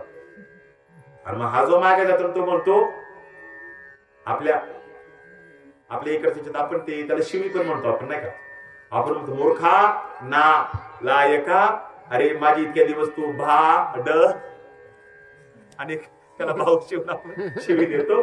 लाज वाटायला पाहिजे, 100 रुपये मागे देत नाही, तो मान खाली घालतो, हा निघून जातो. ज्याने 100 रुपये दिले नाही ना तो पहिल्या विठ्ठलाच्या मंदिरात येतो, विठ्ठलाला साकडे घालतो, देवा आजपासून 100 रुपये मागण्याची वेळ आली तर माझ्याकडे येऊ दे, माझ्या मित्राकडनं. याला म्हणायचं सुरू, कळलं ना. म्हणजे एखादी मदत करू शकत नाही पण त्याचे दुःख आपल्याकडे ओढू शकतो. आणि याच्या पुढचं वेगळं आहे सख्यत्वाचं, म्हणजे शरीर 2 पण निर्णय आणि हृदय ते नातं होतं कृष्णाचं आणि कृष्णाचं सुदामाचं, कृष्णाचं आणि अर्जुनाचं होतं, ऐका रामाचं आणि लक्ष्मणाचं होतं. म्हणून ऐका, लागली शक्ती लक्ष्मणाला आणि रडतेत राम. आणि हे पाहून सुषेण वैद्य हनुमंत म्हणतात, रामा आजारी पडले तू रडते तुम्ही का. तेव्हा राम म्हणतात, बाबा शरीर वेगळी, हा चक्कर येऊन पडला म्हणून याला इमोशन्स, याला काय भावनाशील झालाय, पण त्याचा त्रास दाहकता मला होतीये ना. शरीर 2 हृदय मात्र 1 आहे. तसं सुदामा आणि कृष्ण आहे. सुदामा आपल्या सुशीला म्हणतात, बाई ग इथे भीक मागण्याची वेळ असू दे पण मी नाही, पण आता स्त्री हट्ट, बाला हट्ट, राज हट्ट, तिथे घाबरावं लागतं, तिथे 1 पाऊल मागे घ्यावा. ब्रह्मचारी काय सगळे एक पाऊल मागे घ्यावा लागतो. ऐकलं गेले तर ऐका, सगळ्यांना ज्ञात आहे कृष्णाची आणि सुदामाची सुद्धा भेट झाली ना, तो दिवस कोणता असेल ना तर तो आजचा अक्षय तृतीयेचा आहे. ऐका, ही गंगा आहे ना, गंगा हिमालयात शंकराच्या जटेतून खाली आलेली. ह्या गंगेचा सुद्धा आज हॅपी बर्थडे. तर ही गंगा ब्रह्मलोकात होते. तुम्हाला सगळ्यांना माहिती इक्ष्वाकू वंश, पुढे सगर पुत्र झाले, गंगासागरला सगळा इतिहास माहिती, तो सांगत नाही मी आता. पुढे अंशुमान, दिलीप, मग तो सगर राजा, पुढे आज, मग दशरथ राजा, मग राम, हे सगळं अवतार कार्य आहे. तर सगर पुत्रांना तिथे मुक्त करण्याकरता भगीरथाने तपश्चर्या केली. आणि तपश्चर्या केल्यानंतर काय मागितलं, का इथे गंगा आणावी आणि त्या गंगेचं पाणी असं शिंपडलं का सगळे जे सगर पुत्र आहेत, फार मोठा इतिहास, ते सांगून वेळ घेतला, पण 10 मिनिटे जातील, 5 मिनिटात आपल्याला थांबायचं, त्यांना जिवंत केलं. तर त्या भगीरथाने तप केलं, भगवान शिवांना, ब्रह्मदेवाला प्रसन्न केलं आणि सांगितलं काय काय कशा करता तप केलं, काय नाही, गंगा आली पाहिजे. तोपर्यंत गंगा नव्हती इथे. आणि मग गंगा प्रसन्न झाली. गंगा म्हटली येते, मी तर आनंद आहे पृथ्वी तलावर येण्याकरता, कारण का पृथ्वी ही संतांची भूमी आहे, देवभूमी. म्हणून कधीतरी उत्तरेत गेला तर तिथे एक वाक्य असतं, देवभूमी सभी यात्रियों का आज के शुभ अवसर पे आज आपका स्वागत है, देवभूमी. आणि महाराष्ट्रात आला तर समतोभूमी, लक्षात. देवभूमी यायला तयार आहे. पण गंगा जरा नाटकी होती, नाटकी. तिने 2 अटी ठेवल्या. ती म्हटली तर मी येईल तर इतक्या वेगाने येईल आणि मला कोणीतरी आडवणारा बादशाह पाहिजे, नाहीतर मी डायरेक्ट सप्तपाताळात खाली जाईल, छिद्र पाडू. आता थोडं तुम्हाला वेगळं वाटेल, अतिशक्ती वाटेल, ऐका बर का. भगवान शिव जर भेटला नसता आपल्याला भोलेनाथ, तर या पृथ्वीला छिद्र असतं आरपार. जसं एखाद्या मान्यात घालतो ना, तसं भगवान म्हटले भगीरथा काळजी करू नको बाबा, माझी जटा त्याच कामासाठी. जटामध्ये घातली म्हणजे गंगा आली तर डायरेक्ट जटेमध्ये प्रविष्ट. मग जटेतून हिमालयातून तिचा एंड गंगा सागरला. एक भाग. दुसरा भाग तिने आत ठेवली होती का माझ्यामध्ये पापी येतील, मूढ येतील, अज्ञानी येतील, सगळे येतील आणि गहाण करतील आणि मी सगळ्यांना पुण्यवचन देईन, पण माझ्यात झालेली गहाण साफ कोण करेल. तेव्हा भगवान विष्णूंनी, भगवान शिवांनी या गंगेला आशीर्वाद दिला, बाई काळजी करू नको, जितके जितके पापी आहे ना तितके तितके या पृथ्वी तलावर सज्जने, संते, कुणासारखे, साईबाबांसारखे, भगवान गणपती बाप्पांसारखे. मग काळजी करू नको, कलियुग संपेपर्यंत, जोपर्यंत हे ब्रह्मांड आहे ना तोपर्यंत या हिंगणेवाडीतील तरुण एकत्रित येतील, साईबाबांचा अन्नप्रसाद, त्यांचा वर्धापन दिन साजरा करतील, छान प्रवचनाची सेवा, अन्न प्रसाद, सगळ्यांना आनंद देतील, सगळे एकत्रित येतील, मालिका सोडतील, 2020 सोडतील, पण 2 तास इथे देतील, ऐकतील, शांत बसतील, झोपणार नाही, सगळे पुण्य करेल, कोण भजन करेल, साधू संत जपी, सगळं करून तुझ्या स्नानाला कधीतरी येतील आणि हे पुण्य तुला मिळेल. आणि त्या दिवशी तुझ्यातली जी मलिनता आहे, मलिनता ती नष्ट होईल आणि पुन्हा तू पापी लोकांना पुण्यात्मक आशीर्वाद, कृपा, प्रसाद देण्याकरता पुन्हा सदैव पदो आणि पदे, क्षण आणि क्षण पुन्हा तू सदैव तुझ्या कार्य तत्पर असणार आहे. हा वरदान सुद्धा ज्या दिवशी दिला आणि ज्या दिवशी गंगा पहिल्यांदा या पृथ्वी तलावर आली, तो दिवस सुद्धा कोणता असेल ना तर तो आजचा दिवस आहे. बघा आता किती कारण होत आहेत. दुसरी गोष्ट आणखीन आजच्या दिवसाची एक, झोपले नाही ना, नाही, आणखी 5 मिनिटात फक्त थांबतो मी. आणखीन एक दिवस आहे आषाढ तृतीया. आषाढ म्हणजे पंढरीची सुट्टी असणारी आषाढी. लोक वारीला जातात, 5-5, 10-10 दिन, आपलं एक दिंडी नाही का, बरोबर आहे की नाही. चला, तरी हा आषाढ महिन्याची जी तृतीया ना, तृतीया तिथी, तृतीया आज कोणती तिथी आहे, तृतीयाची ना, आज फक्त महिना वेगळा. तर ह्या तृतीया तिथीला पश्चिम ओरिसा या ओरिसामध्ये जगन्नाथ धाम आहे, 4 धाम आहेत, त्यातली जगन्नाथपुरी. ऐका बर का. तर ह्या जगन्नाथपुरीची 3 रथांची यात्रा असते या आषाढ तृतीयाला. सौभाग्य तुमचं माझं सांगतो, त्यातला पहिल्या रथाला रथ ओढण्याचा मान यवतमाळातील दाम्पत्याला आहे. काहीतरी तिथलं कनेक्शन आहे की जगन्नाथपुरीला मी दरवर्षी यात्रे घेऊन जातो, तिथे मला सांगितलं पुजाऱ्याने. काय महाराष्ट्र भाग्यवान असेल हो या भारतात, कुठेही तिकडे गेला तर तिकडे भयंकर लांब आहे ओडिसा.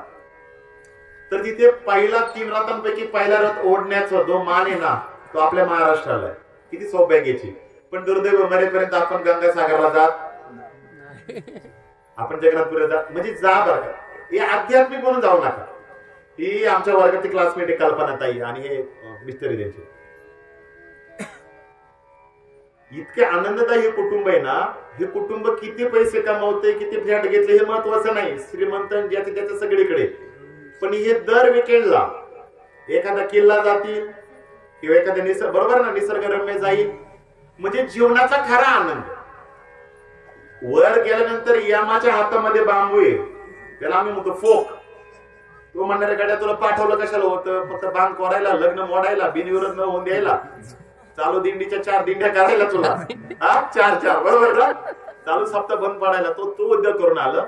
अरे तू एखाद्या शिवाजी महाराजांनी जवळ 365 किल्ले एका किल्ल्यावर गेला नाही.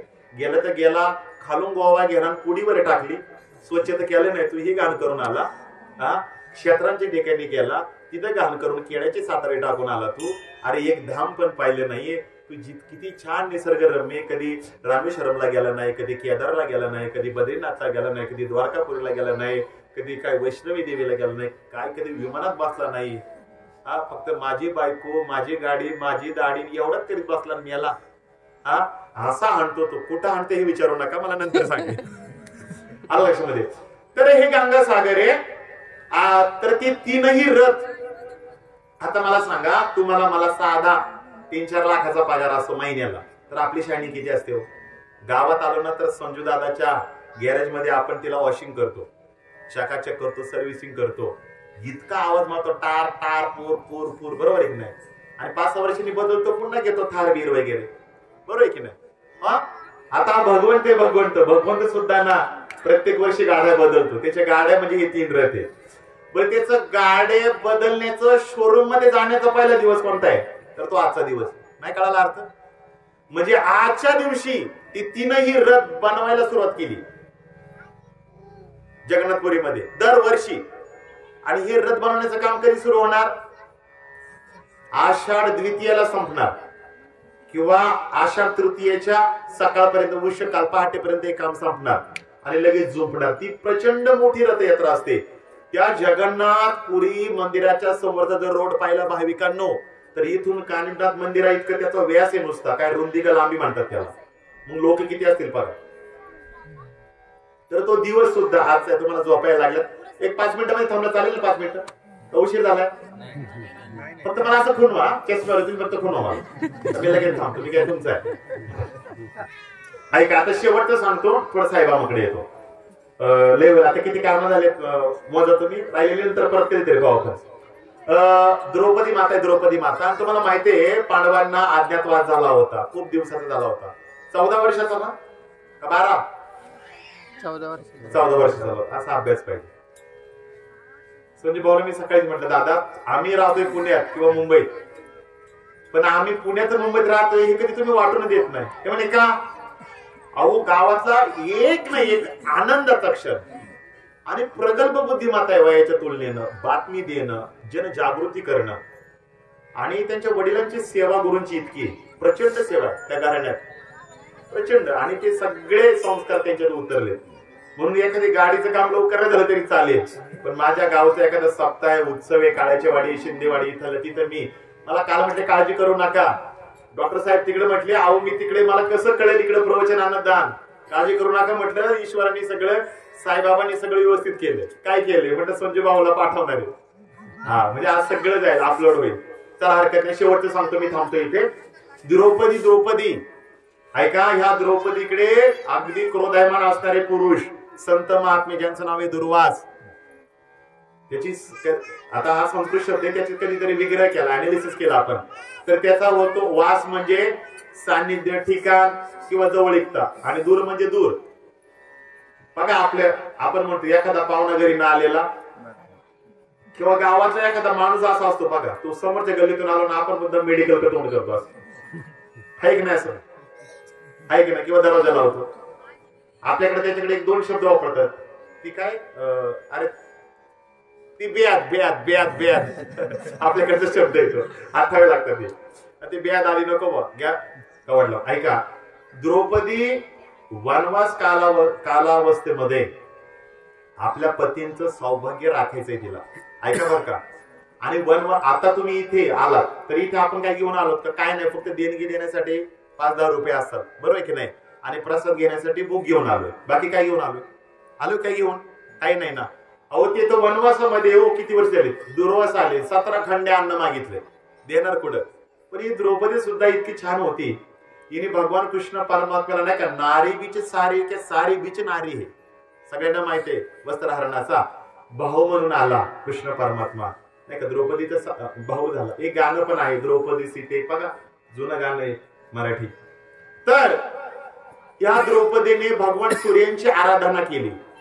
आराधना करून पहिल्यांदा भगवान सूर्यदेव प्रसन्न झाले. तिला एक पात्र दिलं. त्या पात्राचं नाव आहे अक्षय पात्र. बघा बरं का आजच्या दिवसाची काय जोडणी. ते अक्षय पात्र असं आहे का तिथे क्वांटिटीचा पण निर्णय तिच्याकडेच आणि क्वालिटीचा पण निर्णय तिच्याकडेच. म्हणजे काय, समजा असं पात्र आहे सूर्याने दिलेलं. या पात्रामध्ये तुला किती चविष्ट, किती रुचकर, किती पौष्टिक नाही का विषय रांधली रससोय तरी जेवणाची ठावी वय तरी तो ताटाची सांडून जायची या परी. किती चविष्ट आणि किती अन्न या ताटामध्ये घ्यायचे, किती क्वांटिटी किती क्वालिटी याचा निर्णय कोणाकडे? द्रौपदीकडे. ते अक्षय पात्र सुद्धा सूर्यदेवाने ज्या दिवशी दिलं ना तो आजचा दिवस आहे अक्षय तृतीया. आपल्या हिंदू संस्कृती किती कारण सांगितली, 4-5 ध्यानात राहतील ना. मुलांना सांगशाल ना, सांगू मग तुम्ही मला महाराज या पात्राचं ना आमच्या घरातल्या पात्राचं काय लय बदल. आपल्या घरातली बाई फार तर खूप स्वयंपाक करू शकतोय, पण प्रत्येक वेळेस स्वयंपाक हा चविष्ट होईल सांगता येत नाही. दुसरा एक भाग आहे, कदाचित आपली महिला खूप चविष्ट स्वयंपाक करू शकेल, पण तो अख्ख्या गावाला तालुक्याला पुरेल हे सांगता येऊ शकत नाही. म्हणजे हरकत काय, तुमच्या माझ्या माणसाकडे काहीतरी कमतरता आहे, न्यूनता आहे. सूर्यदेवाने आज अक्षय तृतीयाच्या दिवशी दिलं तर ते आहे, ते पात्र आहे अक्षय पात्र, ते दिलं. मी आजची कारण आज इतिहास सांगितलंय, चला जाऊ द्या. आज आहे साईबाबांचा वर्धापन दिन आहे. तरी संता या भाजावे सर्वस्वेही. साईबाबा हे एक फकीर होते, एक साधू होते, एक संत होते. संत जीवनामध्ये काय करतात, का त्यांची आराधना करायचंय, का प्रसादाचं सेवन करायचं. मला पुन्हा बरं का थांबायचं कधी, प्रसादाला उशीर नको व्हायला. ऐका, संत कशाला म्हणायचे? सन्मार्ग वर्तिनः स एव वर्ततः विद्या विनय एव स वर्ततः इति संतः. म्हणून साईबाबा शिर्डी म्हणजे काय, जे सन्मार्गाने वर्तन करतात, आचार विचार आणि चमत्कार देतात. म्हणून साईबाबांच्या जीवनात बघा आचार्य विचारे आणि चमत्कार आहे. त्यांचे चमत्कार सुद्धा वेळ मिळाला तर सांगणार आहे मी तुम्हाला. त्यांचे चमत्कार सुद्धा माझ्याकडे या कवाने सांगणार मी आज, ते वेळ मिळाला तर. ऐका, सन्मार्गवर्तीना.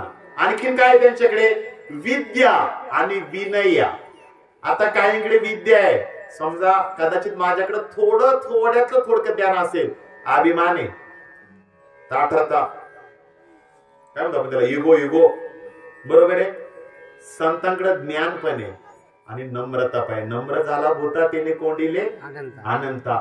विद्या पण आहे, विनयता पण आहे. माणसाकडे कदाचित एखादा माणूस नम्र असेल तर ज्ञानी नसेल, पण या समाजामध्ये ज्ञानी पण आणि नम्र पण भेटणे अशक्य आहे. आणि कदाचित तुम्हाला वाटत असेल नाही महाराज तो नम्र पण आहे ज्ञानी पण आहे, कधीतरी बारकाईने जा. कापुराची डबी किती धुतली थोडी एकदा उचकून नाकाला लावली तर थोडा कवाने वास येतो. त्याच्याजवळ तुम्ही थोडा कवाने जा, थोडा तरी तुम्हाला अभिमानाचा वास, गर्वाचा वास थोडा कवाने येणारच दादा हो. ते विद्या आणि विनय नम्रता एकत्रित असणारं स्थान म्हणजे संतांचे, साईबाबांचे. म्हणून त्यांची आराधना, त्यांची भक्ती करायची. स एव विद्या विनय. चला आणखीन एक कारण देतो. संतांची भक्ती शरणता का आहे? सगळ्यात मोठे, या जगातील सूर्य, रवी, दीप, हिरा, लाईट, ट्यूबलाईट या जगातलं सगळं देखणं पण खोटं दाखवतील, पण या जगातलं अदृश्य पण खरं दाखवणारे कोणी असेल ना तर ते संत आहे. कस काय हो? ऐका, रवी, दीप, हिरा दाविती देखणे आणि अदृश्य दर्शने संताची. तुकोबराय काय म्हणतात, या जगतामध्ये अदृश्य दाखवण्याचं काम कोण करतायत ना, तरी संत. अदृश्य काय या जगतामध्ये न दिसणार काय हो? हवा दिसत नसली तरी भासते.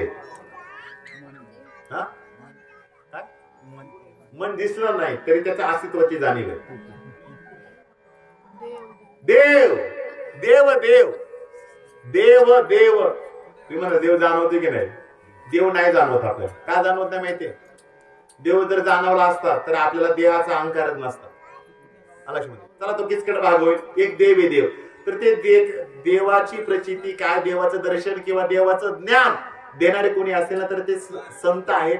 म्हणून अशा संतांचा वर्धापनाचा हा कार्यक्रम आपण करतोय. म्हणून मी ओवी काय घेतली, ते ज्ञान पैगा बरवे जरी मनी आती आणावे तरी संत या बजावे सर्वसई. या संतांचा का भजन करायचंय? ते ज्ञान देतात. ज्ञान म्हणजे काय? ती दृष्टी देतात. कोणती दृष्टी? देवाला जाणून घेण्याची, देव कसा आहे त्याचं स्वरूप जाणून घेण्याची दृष्टी संतांच्या शरणागतीने देत असतात. ऐका, ज्ञानोबा राय ज्ञानेश्वरी मध्ये म्हणतायत, तरी परमात्मा जे एक असे जे जया दिसे, ते वस्तू एक जे तत्वता असे, ते जया ज्ञानाची स्तव. ऐका, एक वस्तू तिचं नाव आहे परमात्मा आणि ती दिसते ना, याचे एकमेव कारण म्हणजे अध्यात्म ज्ञान. आणि भगवान कृष्ण परमात्मा सुद्धा म्हणतात, नाही ज्ञानेन सदृश पवित्रमिह विद्यते. जगामध्ये ज्ञाना इतकी पवित्र सादृश देवाचं दर्शन देणारी दुसरी गोष्ट नाहीये. म्हणून ते ज्ञान संतांच्या चरणामध्ये, संतांच्या सेवेमध्ये, संतांच्या जवळीकतेमध्ये, संतांच्या आराधनेमध्ये, संतांच्या भक्तीमध्ये होत असते. तुम्हाला सांगून जाईल, साई बाबा हे हिंदू धर्मीय होते का मुस्लिम धर्मीय होते, आजही भांडणं मारामाऱ्यान वाद आहे. त्यामुळे त्या राड्यात त्या लफड्यात पडायचं नाही. ऐका, वयाच्या 13व्या वर्षीपर्यंत ते कुठे जन्मले, कोणत्या धर्मात जन्मले, कोणत्या प्रदेशात जन्मले, साई चरित्रामध्ये सुद्धा उल्लेख आलेला नाही. अचानक पहिल्यांदा 13व्या वर्षी राहता तालुक्यातील शिर्डी या ठिकाणी आले.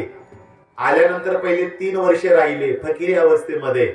ऐका, आणि त्यांचा एक ब्रीद वाक्य, सबका मालिक. मालिक या शब्दाचा, मालिक हा शब्द उर्दू आहे आणि मालिक या शब्दाचा अर्थ होतो सर्वशक्तिमान. काय होतो? सर्वशक्तिमान. सबका मालिक एक, सर्वांना शक्ती देणारा एक. कोण असेल? देव किंवा साधू संत, तेच साईबाबा आहे म्हणून तर त्यांना शरण जायचे. ऐका, ते फकीर होते. त्यांच्याकडे 2 मंत्र होते. सांगा बरं कोणतं मंत्र आहे?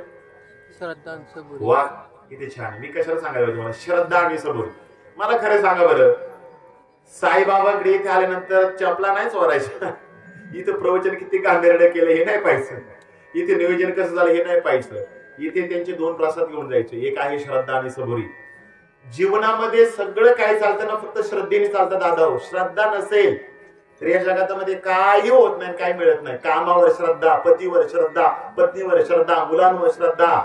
ऐका, घरातल्यांवर श्रद्धा, प्राण्यांवर श्रद्धा, कामावर श्रद्धा, विचारावर श्रद्धा, निर्णयावर श्रद्धा, पावलावर श्रद्धा.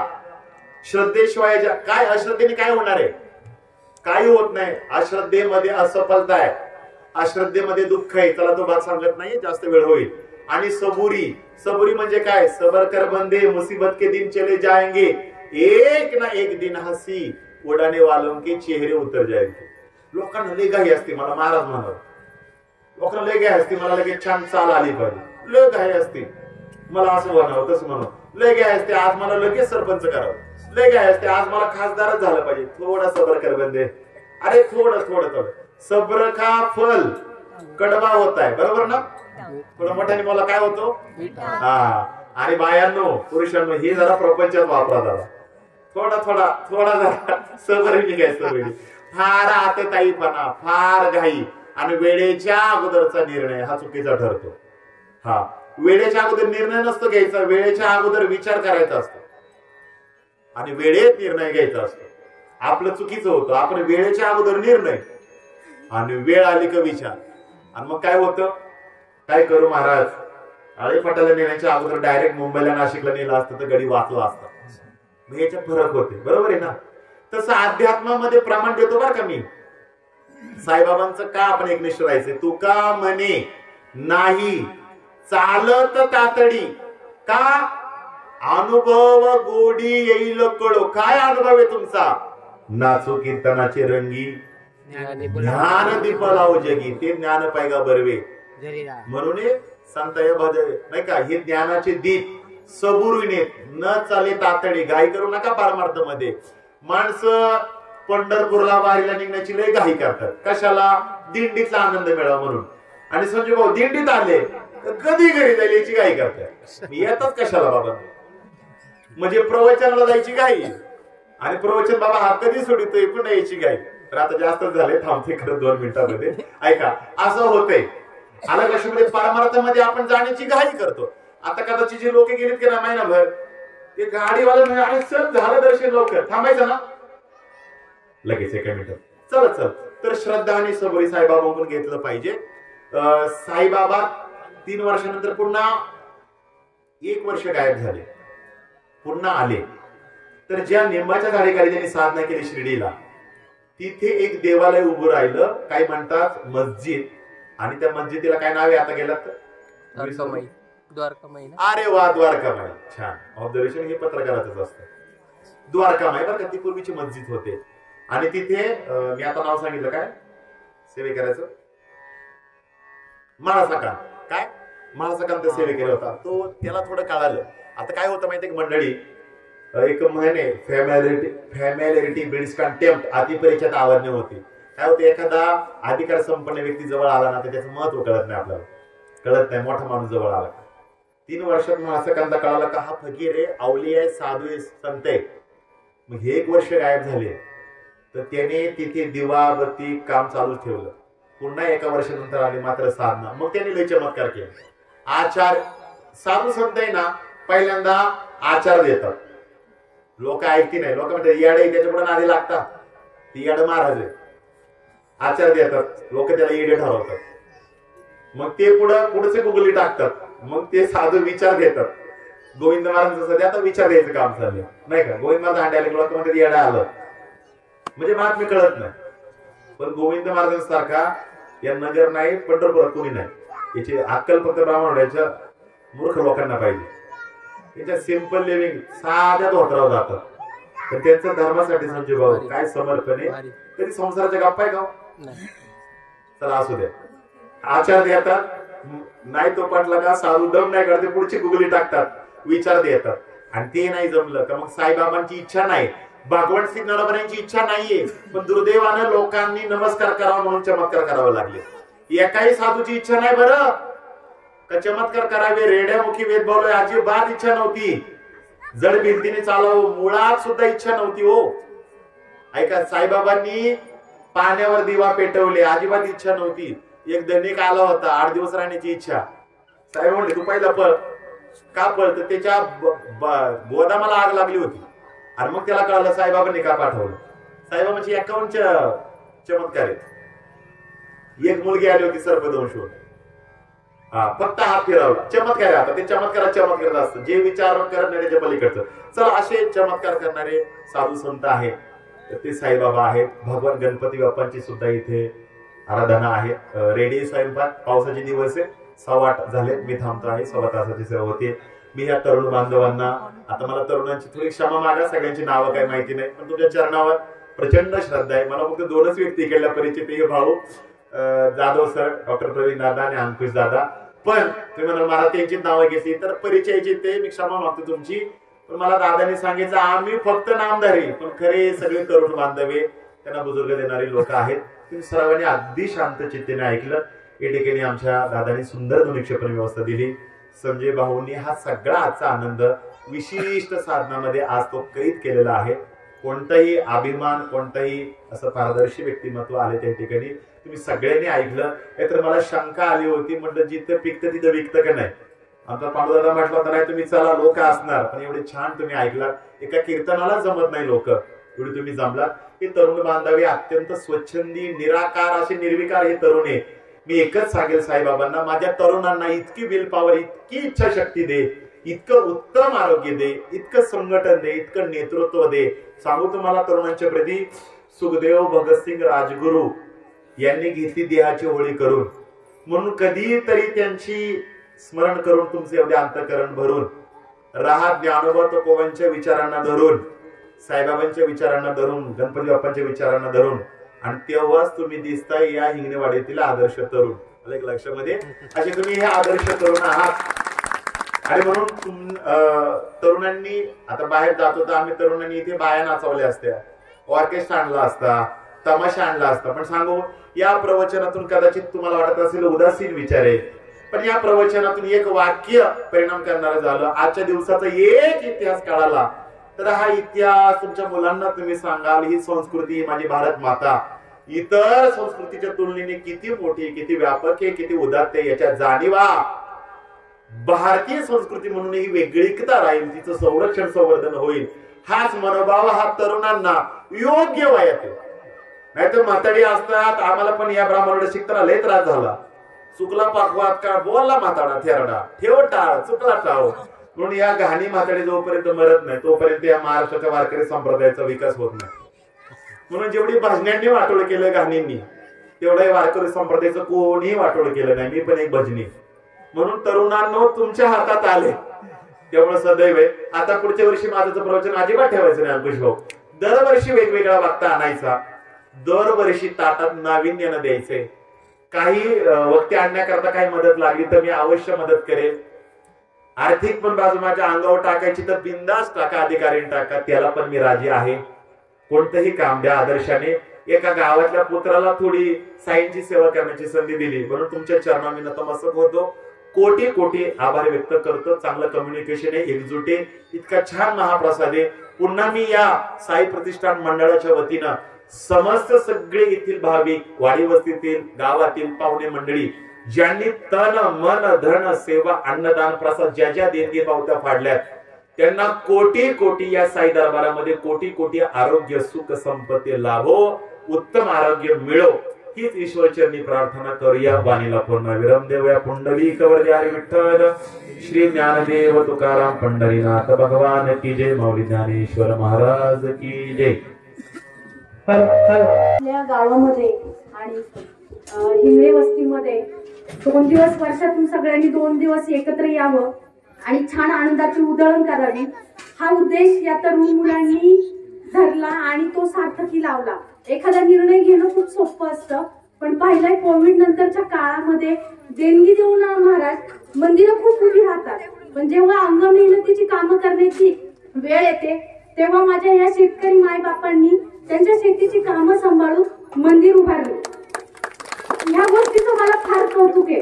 आणि तरुणांमध्ये तुम्ही जर म्हणताल ना, तर इथून म्हणजे किरण दादाच्या घरापासून म्हणा किंवा गावची जी इकडची बाउंड्री लागते तिथपासून एंड पर्यंत आमचे तरुण असले भारी आहेत ना, म्हणजे प्रत्येकाचं नाव घेणं शक्य होणार नाही, याचा अनुभव मी 2 वर्षांपासून घेतेय. खूप चांगली युनिटी आहे सगळ्यांमध्ये. आणि मी असं म्हणेन, जोपर्यंत या देशातला तरुण एकत्र येत नाही आणि आध्यात्मिक राहत नाही तोपर्यंत देश टॉपला जात नाही. महाराजांनी जे सांगितलं, म्हणजे मी महाराजांची क्लासमेट आहे, अर्थात हे मला वैयक्तिक नाही काही इथे बोलायचं, पण 10वी झाल्यानंतर कदाचित एखादा कॉल झाला असेल, अशोक मोरे साहेबांसाठी झाला होता तो, आणि कधी फोन नाही किंवा आमचं भेटणं पण नाही, पण आमच्या मातोश्री म्हणजे माझ्या सासूबाई महाराजांबद्दल नेहमी भरभरून बोलतात. आता आजचं खरं सांगायचं तर सचिन दादा यांना सगळ्यांना माहित होतं, म्हणजे काल सकाळची जी मी जागी आहे ना, ते आज गाडीमध्ये 15 मिनिट आणि आता ताईने आग्रह केला म्हणून 15 मिनिट डुलका घेतला होता. पण आमचं येण्याचं कारण होतं महाराज. त्याचं कारण असं आहे की आज आमचे सद्गुरू श्रीयुत प्रल्हाद पै पुण्यामध्ये येणार होते आणि आम्हाला इन्व्हाइट केलं होतं, पण ते आम्हाला नेहमी भेटतात, फक्त महाराज भेटत नाही. ऑनलाईन जरी सगळ्या सुविधा असल्या, म्हणजे मी आजचं प्रवचन जरी महाराजांचं ऑनलाईन ऐकता आलं असतं, पण जे असतं ना सगळ्या गोष्टी ऑनलाईन अटॅचमेंट तेवढी होत नाही, म्हणून आम्ही ठरवलं की आज आम्हाला जायचंच आहे. आणि तुम्हाला म्हणून सांगते महाराज, तुमच्याबद्दल बरेच लोक पण मी जे तुमच्याबद्दल ऐकलंय ते खूप भरभरून ऐकलेलं आहे आतापर्यंत. आणि असं उपनिषदामध्ये एक कथा आहे की प्रत्येक शरीराच्या प्रत्येक अवयवाला अहंकार असतो आणि डोळ्यांना काय वाटतं, अरे यार मी बघतो ना म्हणून हे शरीर चाललंय, हातांना वाटतं मी काम करतो म्हणून हे शरीर चाललंय, पायांना सुद्धा वाटतं मी चालतो म्हणून हे शरीर चाललंय. असं करत करत शरीरातल्या प्रत्येक अवयवाला उन्मत्तपणा आलेला असतो. आणि होतं असं, एका डोळे म्हणतात मी काम करण्याचं बंद करतो, बघूया हे शरीर कसं चालतं ते, म्हणून डोळे काम करण्याचं बंद करतात. त्याचप्रमाणे हात देखील विचार करतात मी काम करण्याचं बंद करतो, बघू हे शरीर कसं चालतं. आणि तसंच पाय देखील विचार करतात. आता शरीरातले सगळे अवयवांनी असा विचार केल्यानंतर सगळेजण आपापलं काम करण्याचं बंद करतात, ते शरीर निश्चित पडतं, मृतप्राय होतं. अगदी त्याचप्रमाणे जर कुणाला वाटत असेल ना की सध्या राजकीय वातावरण खूप गरम आहे, राजकारणामुळे देश चालतो, कुणाला वाटत असेल मोठमोठ्या उद्योगधंद्यांमुळे देश चालतो, कुणाला वाटत असेल की मोठ्या मोठ्या संस्थांमुळे देश चालतो, पण असं काही नाहीये. माझा जो देश आहे, भारत देश साधू संतांची भूमी आहे, हा देश जो चालतोय ना तो अध्यात्मामुळे चालतोय आणि अध्यात्म माझ्या देशाचा प्राण आहे. आणि हा प्राण घडवण्याचं काम आमचे महाराज करतात. त्यासाठी मी त्यांची एकदा नाही दोनदा नाही 1000 वेळा कृतज्ञता व्यक्त करेन. Thank you very much. खूप मार्मिक पद्धतीने महाराजांबद्दल कृतज्ञता व्यक्त केली आहे, त्याबद्दल मंडळातर्फे त्यांचे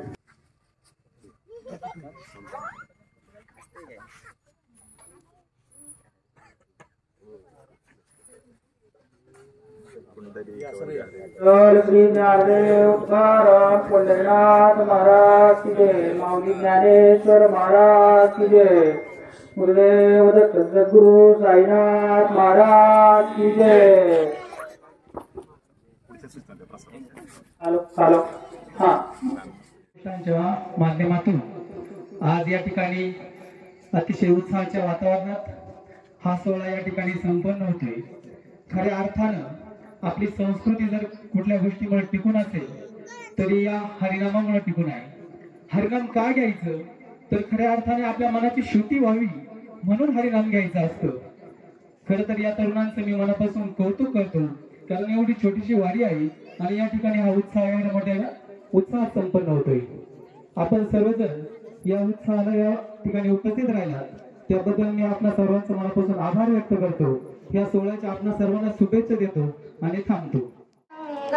डोळा श्रीरंग आरती साई बाबा, दया मनी लैसा भाव, दया तैसा अनुभव, नायसी तुझी माव, तुझी मनाथा, ताविसी अनाथा, आरती साई बाबा, पुनर्गम साचार अवतीर्णी झाला श्री स्वामी दत्त दिगंबर, दत्त दिगंबर, आरती साई बाबा. 8 दिवस गुरुवारी भक्त करी दिवारी, प्रभू पद भागया भव भय निवारी, भय निवारी, आरती साई बाबा. त्वमेव बंधु सदा तुल्यो, त्वमेव विद्या रविद्युरीव, त्वमेव सर्वं मदेव देव. कायेन वाचा स्वराजी करोमि यज्ञं समर्पयामि, नारायण हरि समर्पयामि, अस्तम कृष्ण नारायण कृष्ण राम हरे.